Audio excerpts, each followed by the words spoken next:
Hola, muy buenas noches, hermanos y amigos que nos escuchan, sean bienvenidos a este culto, esta transmisión del día de hoy. Es un gusto estar con ustedes, damos gracias a Dios por la vida que nos da. La semana pasada terminamos el estudio del libro de los Salmos, un estudio que fue de mucha bendición, donde pudimos aprender de la palabra del Señor. Y hoy comenzamos un nuevo estudio, hermanos, una nueva serie de sermones, que en esta ocasión estará basado en el libro de Filipenses, la carta de Pablo a los Filipenses. Así que vamos a estudiar esta carta, hermanos, una carta también pues, con gran enseñanza, una carta que puede ser de gran bendición o es de gran bendición a nuestras vidas. Así que acompáñenme al estudio de esta carta, hermanos. También si tienen peticiones de oración, peticiones personales, pueden anotarlas ahí en el chat y nosotros estaremos orando con gusto por ustedes. Así que vamos a comenzar, hermanos, con este estudio. Y bueno, hoy vamos a comenzar con esta serie de sermones, hermanos, la cual está basada en la carta de los Filipenses, como ya lo mencioné. Hoy veremos solo una breve introducción, hermanos, a esta carta, porque es importante analizar lo que esta carta nos dice. Es importante pues entender el contexto, saber las cosas que esta carta nos menciona para poder comprender mejor las enseñanzas. Así que vamos a una breve introducción, hermanos, y acompáñenme ahí en la carta de Filipenses, capítulo 1, versículos 1 y 2. Vamos a leer estos dos versículos únicamente. Dice la palabra del Señor en Filipenses 1, versículos 1 y 2. Dice: Pablo y Timoteo, siervos de Jesucristo, a todos los santos en Cristo Jesús que están en Filipos, con los obispos y diáconos, gracia y paz a vosotros de Dios nuestro Padre y del Señor Jesucristo. Permítame orar para comenzar. Gracias damos, Señor, por este día. Gracias, Dios, por la vida que tú nos das, porque nos permites estar aquí, Señor. Gracias porque podemos estudiar tu palabra, Señor, y en esta hora que comenzamos un nuevo estudio, Señor, te pedimos que nos bendigas, que nos des sabiduría, Señor, dirección para poder comprender lo que tú quieres enseñarnos, Señor, a través de esta carta. Nos ponemos en tus manos, Dios, y pedimos que seas tú con nosotros. Gracias damos por todo, Dios, en el bendito nombre de tu amado Cristo Jesús. Amén. Bueno, hermanos, pues comenzamos con esta carta y con estos versículos y después iremos profundizando en otras cosas. Pero vemos que esta carta comienza, hermanos, con la presentación de su escritor. Como toda carta, comienza ahí pues mostrándonos el destinatario, el remitente, nos muestra quién le escribió, hacia quién le escribió, nos muestra ahí el saludo. Entonces esta carta comienza con la presentación de su escritor, que en este caso es el apóstol Pablo. Y también nos menciona ahí a su amigo, a su compañero de viaje, de misiones, Timoteo, que también sabemos hay una carta especial para él. Más adelante vamos a hablar un poco de Timoteo, pero bueno, la iglesia de Filipos conocía bien a Timoteo y vamos a ver por qué ahorita. Entonces se presenta Pablo y Timoteo. Se presentan como siervos de Jesucristo. Ambos se presentan de esa manera, como siervos de Jesucristo. Y Pablo se dirige a los santos, dice a todos los santos que están en Filipos. Esta expresión es usada por Pablo en otras cartas también para referirse a los creyentes, a aquellos que han sido apartados, que han sido separados para una nueva vida. Recordemos, hermanos, que todo cristiano, que todo creyente es santo. Somos santos, ¿por qué? Porque la palabra santo significa apartado. Hemos sido apartados para Dios, vivimos para Él. Entonces Pablo se refiere a los hermanos que están en Filipos como los santos, es decir, los que han sido apartados por el Señor, los que han sido rescatados por Él. Y ahora podemos ver aquí que Pablo se dirige también a los obispos y a los diáconos, dice aquí. Esto nos habla, hermanos, de que ya existía una organización dentro de la iglesia. Probablemente la iglesia ya contaba con un buen número de personas, los cuales se encontraban bajo la dirección de hombres responsables y aptos para el ministerio, como en este caso eran los obispos y los diáconos. Los obispos se encargaban de supervisar la iglesia y de enseñar la sana doctrina, y los diáconos eran quienes atendían los asuntos sociales y materiales que se presentaban también en la iglesia. Entonces vemos que Pablo se dirige también a ellos, se dirige a toda la congregación. Esto incluye a los obispos, a los diáconos, y después habla particularmente a ellos. El saludo que manda Pablo es muy característico de sus cartas: gracia y paz. Gracia y paz. Y esta es una combinación en dos saludos. Por un lado, el saludo tradicional judío, shalom, deseándole la paz al hermano, shalom, por eso dice Pablo paz, la paz de Dios. Y el saludo tradicional del mundo grecorromano, gracia, que deseaba salud y alegría. Entonces vemos que Pablo combina estos dos saludos. Recordemos que Pablo predicaba a los judíos, pero también más adelante predica a los gentiles. De hecho, ese es su ministerio principal, predicar a los gentiles. Por eso Pablo también usa este saludo, gracia y paz, dice Pablo. Entonces se presenta con los filipenses, menciona quién es él, quién más lo acompaña o quién más está escribiendo esa carta o está al lado de él.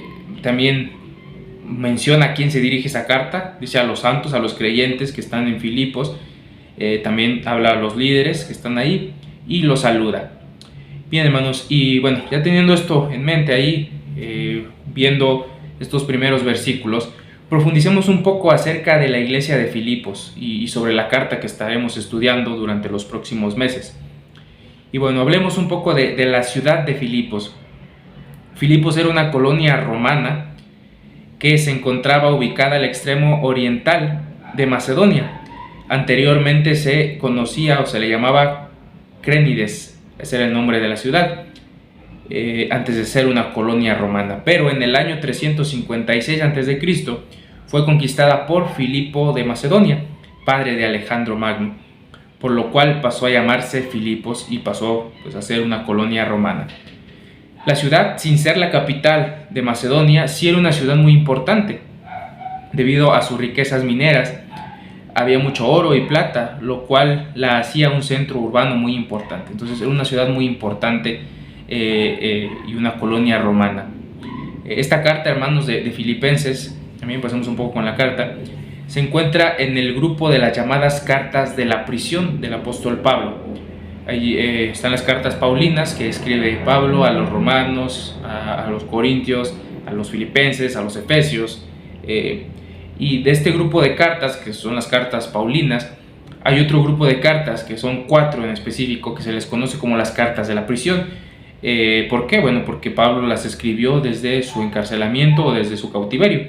Estas cartas son Efesios, Colosenses, Filipenses y Filemón. Son las 4 cartas que son llamadas cartas de la prisión. Entonces, esta carta de Filipenses corresponde a ese grupo, está dentro de ese grupo de las llamadas cartas de la prisión. También tenemos, hermanos, que el pasaje central de la carta de Filipenses lo encontramos en el capítulo 2, versículos 6 al 11, que nos narra un gran poema acerca de Jesucristo, poniéndolo de ejemplo y recordándonos que vivir como cristianos es una expresión viva de la historia de Jesús. De eso se trata, vivir como cristianos es una expresión viva de la historia de Jesús. Vivimos como Él, por eso nos llamamos de esa manera. Y regresando un poco a la iglesia, hermanos, a la iglesia de Filipo, el inicio de esta iglesia lo encontramos en el libro de Hechos. De hecho, ahí encontramos varias iglesias, pero encontramos específicamente esta iglesia de Filipos, la iglesia de los filipenses.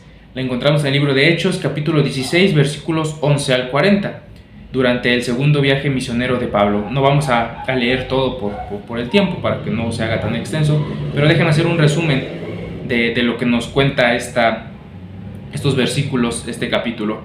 Podemos ver ahí en el inicio del capítulo 16 que Pablo quería dirigirse a Asia. Ese era su deseo, ir a Asia a predicar. Pero la misma Biblia nos dice que el Espíritu Santo no se lo permitió, el Espíritu Santo se lo impidió. Después Pablo tiene una visión de un varón macedonio que estaba pidiendo ayuda en Macedonia, que Pablo fuera a Macedonia y los ayudara. Inmediatamente después de esto, Pablo parte a Macedonia. En la historia se nos describe que pues iba Pablo, pero no iba solo, sino que iba con Silas, quien ya lo acompañaba, también Timoteo, quien acompañaba a Pablo. Por eso la iglesia de Filipenses conocía a Timoteo, porque él fue con ellos, fue, digamos, de los cofundadores de esta iglesia cuando Pablo estuvo ahí en Filipos. Por eso cuando Pablo se presenta dice Pablo y Timoteo. La iglesia ya sabía quién era Timoteo. Y Lucas es el cuarto acompañante, quien es el que escribe el libro de Hechos. Vemos ahí que Lucas habla en primera persona, dice, y fuimos y nos embarcamos y llegamos a tal lugar. Es él quien escribe. Entonces tenemos ahí en este viaje a Pablo, a Silas, a Timoteo y a Lucas, quienes llegaron ahí a Filipos.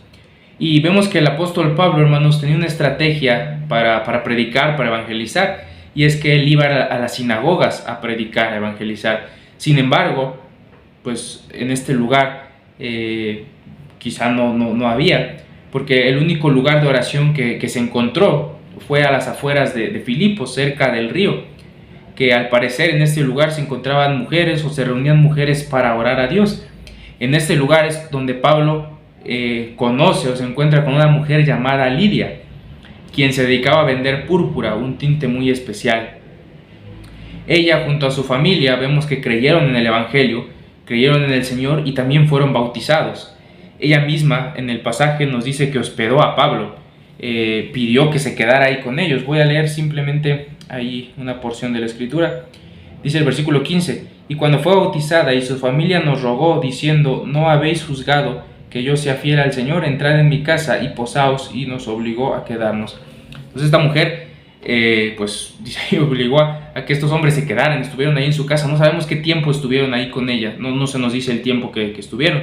Entonces, pero estuvieron con esta mujer. Después, la siguiente escena que se nos presenta aquí con Pablo es que ellos encuentran en la ciudad a una mujer que tenía un espíritu de adivinación, la cual daba gran ganancia a sus amos, para los cuales trabajaba.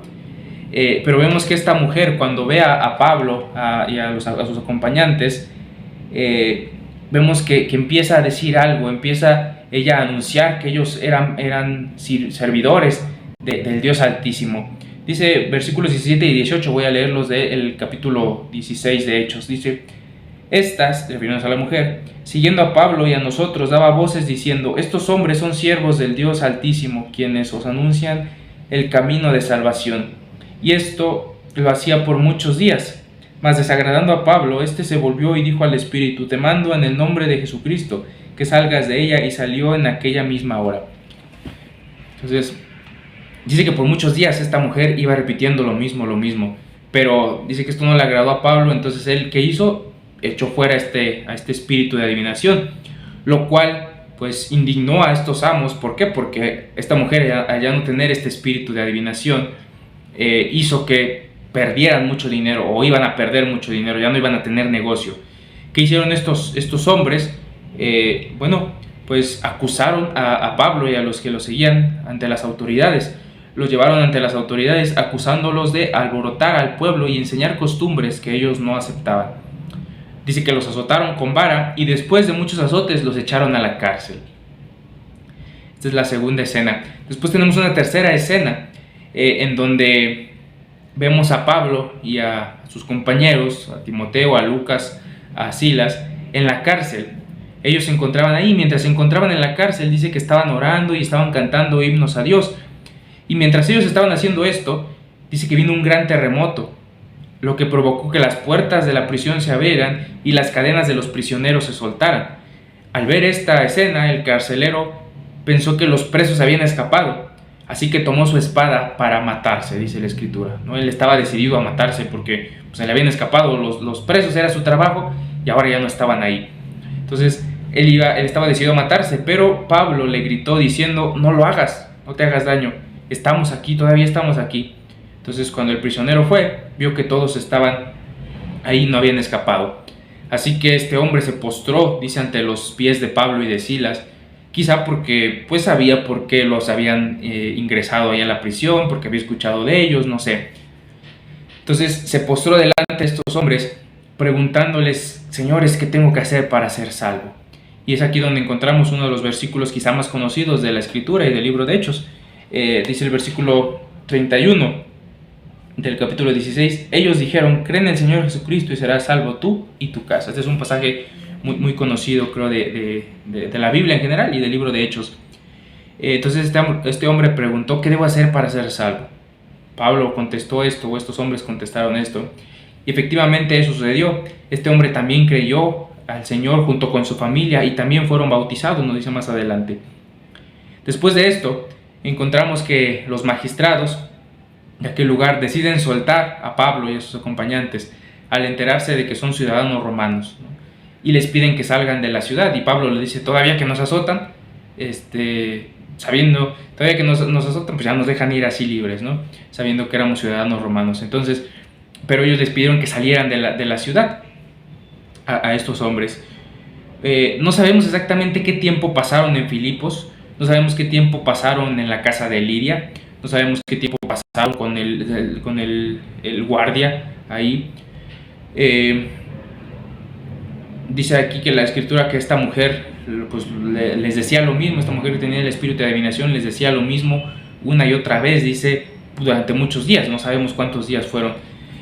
No sabemos exactamente cuánto tiempo pasaron allí en Filipos, pero podemos determinar que fue lo suficiente para que se formara una comunidad de fe, de la cual pues intuimos que formaba parte Lidia, la mujer en la cual se convirtió al inicio con Pablo, esta mujer y su familia, no sabemos cuántos miembros tenían, pero se convirtió ella y su familia. También podemos pensar que el carcelero y su familia formaban parte de esta comunidad. Y no lo sabemos, pero probablemente también esta mujer que tenía el espíritu de adivinación y que fue liberada por Pablo, también llegó a ser parte de esta iglesia. La iglesia de Filipos fue una iglesia fundada por Pablo. También podemos pensar que era una de las iglesias más apreciadas quizá por él. En la carta podemos ver la cercanía que había con esta iglesia. Podemos ver que existía una estrecha relación entre Pablo y la iglesia de Filipos. Aparte, la iglesia de Filipos siempre apoyó a Pablo, y es una de las cosas que Pablo menciona en su carta, ese agradecimiento a la iglesia de Filipos, porque durante sus viajes misioneros la iglesia le mandaba ofrendas a Pablo, lo apoyaba para su sostenimiento y también para el extendimiento de la obra. Entonces vemos que había mucha relación. De hecho, esta carta de Filipenses no es una carta tan doctrinal, no es una carta en donde encontramos mucha doctrina como puede ser en Efesios o en Colosenses, en otras cartas de Pablo. Sí menciona doctrina, claro que sí, podemos ver doctrinas fundamentales, podemos ver la salvación, Pablo habla del evangelio, también algunas cuestiones escatológicas, entonces sí se menciona eso, pero no como en otras cartas, tampoco atiende a un problema específico de la iglesia como lo hace también con otras cartas, aunque sí también toca esos temas. En el capítulo 3 habla acerca de los falsos profetas, los judaizantes quizá. Entonces vemos ahí a Pablo hablando sobre estos temas de doctrina, pero la mayoría de los eruditos mencionan que Filipenses es considerada la carta del gozo. De hecho, muchos la llaman así, la carta del gozo, porque es el tema principal de la carta. Esta palabra, la palabra gozo, regocíjense, gozaos, o esta idea aparece al menos unas 16 veces en toda la carta. Por eso podemos llegar a la conclusión que es la carta del gozo. Muchos la llaman así y estoy de acuerdo, creo que es un tema que se maneja mucho. Pablo exhorta a los filipenses, anima a los filipenses a estar gozosos, a alegrarse. Él mismo pone ejemplo de que está gozoso.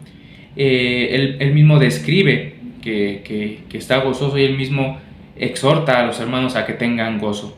Pero lo curioso de esta carta, como ya lo hemos dicho o lo dije anteriormente, es que Pablo le escribe desde la prisión, ¿no?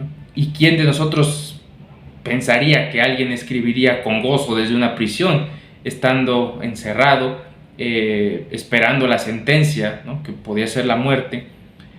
¿Quién podría pensar que desde ahí surgiría una carta que hable del gozo? Pero así es, Pablo habla del gozo, y no solo lo habla como una cuestión que sea pasajera en su vida, sino que él lo está experimentando aún en la aflicción. Pablo con esto nos recuerda, hermanos, que el gozo no nos exime de sufrir, pero sí podemos sufrir y tener gozo a la vez. El gozo, hermanos, no quiere decir que no estamos sufriendo, que no estamos padeciendo, sino que aún en medio del sufrimiento podemos experimentar el gozo de Dios. Es lo que Pablo está diciendo y es lo que podemos ver aquí en esta carta, y también podemos experimentar nosotros. Así que veremos diversos temas, hermanos, en la carta de Filipenses. Es una carta con mucha riqueza, muchas cosas de gran enseñanza para nuestras vidas. Pero algo que nos enseñará esta carta es precisamente el gozo, es cómo conducirnos en la vida cristiana, que es lo mismo que hace en las otras cartas. Pablo en las otras cartas les dice a los corintios, a los romanos, a los efesios, a los de Galacia, les dice cómo deben conducirse. Al igual que en esta carta, cómo conducirnos como cristianos, cómo tener gozo en las adversidades. De eso se trata esta carta, hermanos. Y para terminar este breve resumen, regreso a la presentación de Pablo. recordando que Pablo se dirige a una iglesia, a un grupo de hermanos a los cuales llama santos, que eran cristianos como nosotros, de diferente época. El cristianismo apenas estaba surgiendo, el primer siglo, pero en donde encontramos principios fundamentales para la vida de todo cristiano, hermanos, para nuestra vida. Y la enseñanza con la que quiero que nos quedemos el día de hoy, hermanos, es esta. Ya vimos todo el panorama breve de la carta, quizá haya muchas otras cosas que no toqué para no hacer tan largo el video, pero que iremos viendo poco a poco en cada uno de los capítulos, en cada uno de los versos que iremos estudiando. Pero la enseñanza con la que quiero que nos quedemos el día de hoy, hermanos, es la de Pablo cuando se presenta con estas personas, con los cristianos. Él los llama santos, a los santos que están ahí. Recordar, hermanos, que hemos sido apartados por Dios. Si has creído en Jesucristo, has sido apartado por Dios, lo cual nos desafía, hermanos, a cuidar nuestra manera de vivir, la manera en la que nos conducimos. Recordemos que estamos en un proceso de santificación. No somos perfectos, no estamos limpios por completo. Es un proceso. Bueno, me refiero a limpios, a que ya dejemos de pecar por completo. Nos seguimos fallando, seguimos cayendo, pero Dios sigue estando ahí, su gracia se sigue mostrando en nosotros. Estamos en este proceso de santificación, de acercarnos más a Dios. Este proceso nos acerca más a Dios y nos aleja más del mundo. De eso se trata, acercarnos más a Dios. Somos santos, hermanos, por lo tanto debemos cuidar la manera en la que nos conducimos. Somos rescatados por Dios, hemos sido perdonados por Dios, y no se trata de no juntarnos con la chusma o con el mundo o con aquellas personas porque no son cristianos. No se trata de eso. Vivimos en este mundo. Jesús dijo que estamos en este mundo. No somos del mundo, pero estamos en él. Es decir, no compartimos los valores que este mundo maneja, pero aún así estamos en este mundo. Pablo también va a mencionar más adelante en el capítulo 2 que somos luminares de este mundo. Él dice: sean luz en este mundo, mismas palabras que Jesús mencionó. Así que, hermanos, hemos sido apartados para Dios. Por lo tanto, todo lo que encontraremos en esta carta también es para nosotros, porque también somos santos. Si hemos creído en el Señor, hemos sido transformados y hemos sido rescatados y estamos en ese proceso de santificación. Así que esto también es para nosotros, hermanos. Debemos vivirlo y dejar que Dios nos siga transformando. Sigamos en esta carrera hasta llegar al premio del supremo llamamiento, como menciona Pablo en el capítulo 3. Dejemos que sea Dios quien obre en nosotros. Recordemos que todo lo podemos en Cristo que nos fortalece, como lo dice en el capítulo 4 Pablo. Así que, hermanos, hemos sido apartados por Dios. Por lo tanto, vivamos una vida santa a Él y aprendamos a gozarnos en Dios a pesar de las dificultades que enfrentemos. ¿Les parece si oramos para cerrar este tiempo? Y recordando, hermanos, que Dios nos ha apartado, que Dios nos ayuda a vivir con gozo aún en medio de las dificultades, de las tribulaciones. Así que aprendamos a hacerlo. Vamos a orar. Señor, te damos gracias por este día. Gracias, Dios, por la vida que tú nos das. Gracias por este tiempo que nos permite estar aquí, Señor, por tu palabra, Dios, que nos das. Te pido, Señor, por mis hermanos que están escuchando, que nos ayudes, Señor, a poder vivir como a ti te agrada, Señor, que podamos vivir en santidad, Señor, y que seas tú, Señor, con nosotros en todo momento. Ahora que iniciamos el estudio de esta carta, Señor, de Filipenses, te pedimos que hables a nuestras vidas, Señor, que seas tú dirigiendo, Señor, cada paso que demos y que podamos tener un corazón y una mente dispuestos, Señor, a escuchar tu palabra. Por favor, Señor, te lo pedimos y te damos gracias en el bendito nombre de tu Hijo amado Cristo Jesús. Amén. Amén, hermanos, que el Señor les bendiga y espero poder vernos la próxima semana. Bendiciones.